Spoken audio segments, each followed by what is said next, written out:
अस्सलाम वालेकुम दोस्तों, मैं हूं Jahangir Lashari, retired officer FPR. उम्मीद करता हूं आप खैरियत से होंगे। आज मैं चंद अहम बातें आपसे डिस्कस करना चाह रहा हूं। कुछ ऐसे डॉक्यूमेंट्स जिनका किसी और के साथ शेयर करना आपके लिए ख़तरनाक हो सकता है, नुकसानदेह हो सकता है, आपको लाखों का करोड़ों का नुकसान दे सकता है। वो चंद डॉक्यूमेंट्स जो आप किसी भी दोस्त के साथ, किसी भी इंसान के साथ अगर शेयर करते हैं और उन पे एतमाद करते हैं, तो वो आपको क्या लॉस दे सकते हैं और क्या आपका नुकसान हो सकता है। तो सबसे पहले तो ये है कि जो आपका CNIC है, शनाख्ती कार्ड नंबर, ये जो शनाख्ती कार्ड नंबर है, ये सिर्फ शनाख्ती कार्ड ही नहीं है कि भी आपकी शनाख्त हो गई इससे। इस शनाख्ती कार्ड के नंबर में वो तमाम अशिया पिन्हा हैं जो आपके एसेट्स के साथ, आपके बैंक अकाउंट्स के साथ, आपकी प्रॉपर्टी के साथ, आपके टैक्स के कागज़ों के साथ मुंसलिक हैं। अगर आप किसी को शनाख्ती कार्ड ओरिजिनल दे देते हैं तो इसके क्या कॉन्सिक्वेंसेज हो सकते हैं, इसके क्या नुकसान हो सकते हैं, ये आपका समझना ज़रूरी है। याद रखें कि जो असल शनाख्ती कार्ड है वो एक ऐसी दस्तावेज है जो कहीं भी इस्तेमाल करके कोई भी आदमी आपके खिलाफ कोई भी जायदाद, प्रॉपर्टी, कोई एग्रीमेंट, कोई भी ऐसा काम लोन का जो आपके लिए बाद में पछतावे का बायस बन सकता है। शनाख्ती कार्ड एक ऐसी चीज़ है, अगर वो ओरिजिनल किसी के पास है तो यूं समझें कि आपने अपनी सारी चीज़ें उसको बांध के दे दी। दूसरा जो सबसे अहम डॉक्यूमेंट है, स्टाम्प पेपर आप निकलवाते हैं, चाहे वो ई स्टैंप है या उससे पहले जो चल रहे थे। आप चाहते हैं उस पर कुछ लिखें, लेकिन वो जो आपका दोस्त है या आप जिसको कोई काम सौंप रहे हैं, वो अगर चाहता है कि जी आप इसको ऐसे ब्लैंक पे दे दें, आप साइन और स्टैंप लगा दें, अंगूठा लगा दें, साइन कर दें इसके नीचे, बाकी जो चीज़ें हैं वो मैं कर लूँगा।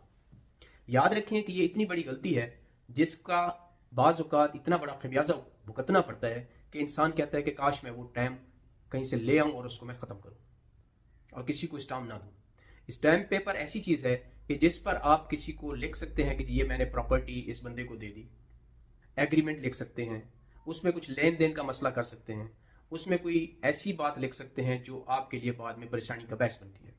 उसी स्टाम्प पेपर पे आप किसी की ज़मानत दे सकते हैं, उसी स्टाम्प पेपर पे आप बयान हल्फी दे सकते हैं, उसी स्टाम्प पेपर पे कोई भी चीज़ बंदा वो लिख सकता है।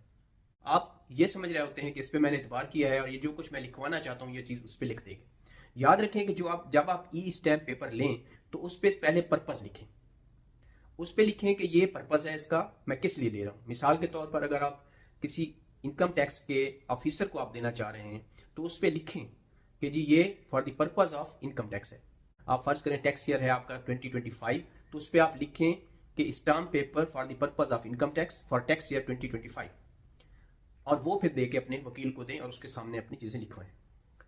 इसी तरह अगर स्टाम्प पेपर पे आपने कुछ नहीं लिखा हुआ, जस्ट आपने ई स्टैंप ले लिया है, उस पर अगला बंदा कुछ भी लिख सकता है। कोई आपका वकील है, कोई आपका दोस्त है, किसी के साथ आपका कोई तनाज़ा चल रहा है, कोई प्रॉपर्टी का या कहीं भी कोई गाड़ी का लेन देन है। अगर आपके नाम कोई गाड़ी है, एक बंदे को आपका शनाख्ती कार्ड भी मिल गया है, स्टैम्प पेपर पे वो ये लिख देता है कि जी आपने उससे इतने लाख लिए हुए हैं और बाकी इतने देने हैं, और जब मैं दूंगा तो गाड़ी आपके नाम कर दूंगा। और इसके बाद वो आप स्टाम्प पेपर और उसके साथ साथ ही आप एक ले लेते हैं अपना शनाख्ती कार्ड की कापी, तो यूं समझें कि आपने अपनी गाड़ी उस बंदे को दे दी। फिर वो लिटिगेशन के मामला होते हैं, कई मामला ऐसे कोर्ट्स में चल रहे हैं जो इस बिना पर परेशानी का बायस बनते हैं और आपके बहुत से पैसों का लॉस हो जाता है। इसके अलावा जो तीसरी चीज है वो है चेक। किसी भी बंदे को साइन करके अपने चेक ना दें, क्योंकि चेक एक ऐसी चीज है जिस पे आपके खिलाफ FIR भी हो सकती है, और चेक पे आपके खिलाफ FIR के अलावा आपको फाइनेंशियल नुकसान भी हो सकते हैं। चेक जब आप ब्लैंक चेक किसी को दे देते हैं साइन करके, याद रखें कि एक तो ब्लैंक चेक देना सबसे बड़ी गलती है, इससे आपको बहुत लॉस हो सकता है। दूसरा ये है कि अगर ब्लैंक चेक नहीं भी है फिर भी आपने वो अमाउंट उस पर लिख दिया है जो हकीकत से जिसका कोई ताल्लुक नहीं, फिर तो आप पूरा आपने अपने आप को उसके हाथ में कर दिया। तो शनाख्ती कार्ड जिस पर्पज के लिए किसी को देना चाह रहे हैं उसकी कॉपी दें, और कॉपी पे पीछे उसके क्रॉस लगा के उस पर लिखें कि इसका पर्पज क्या है, किस मकसद के लिए दे रहे हैं। फर्ज करें आपने एक प्रॉपर्टी है 5 मरले की, किसी जगह पे लोकेटेड है, उसकी वो जगह का लिखें, उसके 5 मरले लिखें, और क्या कर रहे हैं, बेच रहे हैं या खरीद रहे हैं वो लिखें, और नीचे उसको क्रॉस कर दें, और वो भी शनाख्ती कार्ड की कॉपी पे। इसी तरह अगर आप स्टैम्प लेते हैं तो स्टैम्प पेपर पर भी आप जो भी पर्पज है उसको लिख के उसको बताएं कि जी इसमें मैंने इसलिए लिया है। और तीसरी बात आपको जो मैंने बताई है वो चेक्स हैं। चेक्स भी ब्लैंक किसी को नहीं देने चाहिए, ना ही उस पर कोई ऐसी चीज़ बगैर तहरीर के, बगैर उस पर आप डाले कि जी क्या पैसे हैं, क्या लेन देन है, क्या है क्या नहीं। और चेक की बैक साइड पर भी आप लिखें कि ये किस पर्पज़ के लिए आप दे रहे हैं। ये जो चौथी चीज़ है वो प्रॉपर्टी की फाइल, वो गाड़ी के डॉक्यूमेंट्स, ऐसा ओरिजिनल रिकॉर्ड, जैसे कि कोई गाड़ी अगर आपने खरीदी है, उसकी इनवाइस है, उसकी बाकी डॉक्यूमेंट्स हैं, उसकी रजिस्ट्री है, उसकी रजिस्ट्रेशन के डॉक्यूमेंट्स हैं, वो सारे डॉक्यूमेंट्स एक फाइल होती है। इसी तरह आपकी प्रॉपर्टी की, हर जगह की प्रॉपर्टी की एक अलग फाइल होती है। और इसी तरह अगर आप कॉलोनियों में या बाकी जगहों में कोई आप प्लाट लेते हैं तो वो भी आप फाइल देते हैं। ओरिजिनल फाइल का किसी को दे देना या उसको कहना कि यार इसके मुताबिक लिख दो, मुझे बता दो, मुझे कर दो, आपको चाहिए कि किसी को ये चीज़ आप ऐसे हैंड ओवर करके ना दे दें कि उसको अपनी मर्जी के मुताबिक उसको ढालें, जब तक कि आपको यकीन ना हो कि ये बंदा किस नौइयत का है, या फिर आप साथ बैठ के उसको करें। और अगर आप किसी को अपनी फाइल पकड़ा देते हैं तो यूं समझें कि वो जो प्रॉपर्टी है, जितने की भी है, लाखों की, करोड़ों की, तो वो आपने किसी और के हाथ में दे दिया, अपना हाथ, अपने वो पैसे उसके हाथ में दे दिए। अब स्याह सफेद का वो मालिक है, वो जैसे भी चाहे इस प्रॉपर्टी को किसी के नाम मुंतकिल करवा ले, किसी के साथ मिल मिला करके कहीं ये कोई और पर्पज़ के लिए इस पर लोन ले ले, किसी बैंक में रहन रखवा ले, या कुछ भी वो बंदा कर सकता है। और 5वें नंबर पे आती है पावर ऑफ अटॉर्नी।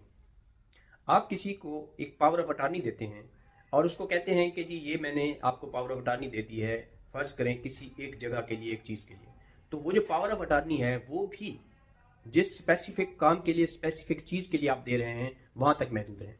अगर आप पावर ऑफ अटॉर्नी उसको आम ऐसे करके दे रहे हैं जिस तरह मुख्तियार आम होता है, तो याद रखें कि उस बंदे को आपने अपनी पूरी प्रॉपर्टी, पूरी जायदाद, पूरा घर, पूरी गाड़ी और जो कुछ भी आपके पास है वो उसको उसके हाथ में दे दिया।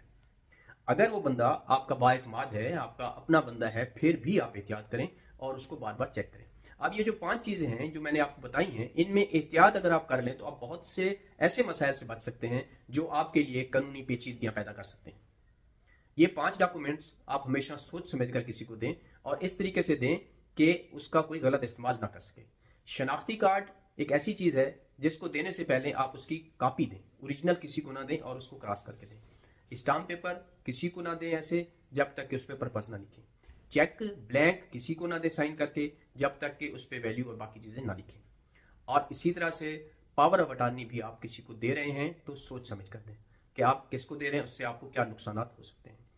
अगर आपको ये वीडियो अच्छी लगी है, पसंद आई है, तो मेहरबानी कीजिए, लाइक कीजिए, सब्सक्राइब कीजिए और बेल आइकन को दबाइए। आपके ताउन का शुक्रिया। Thank you. अल्लाह हाफिज़।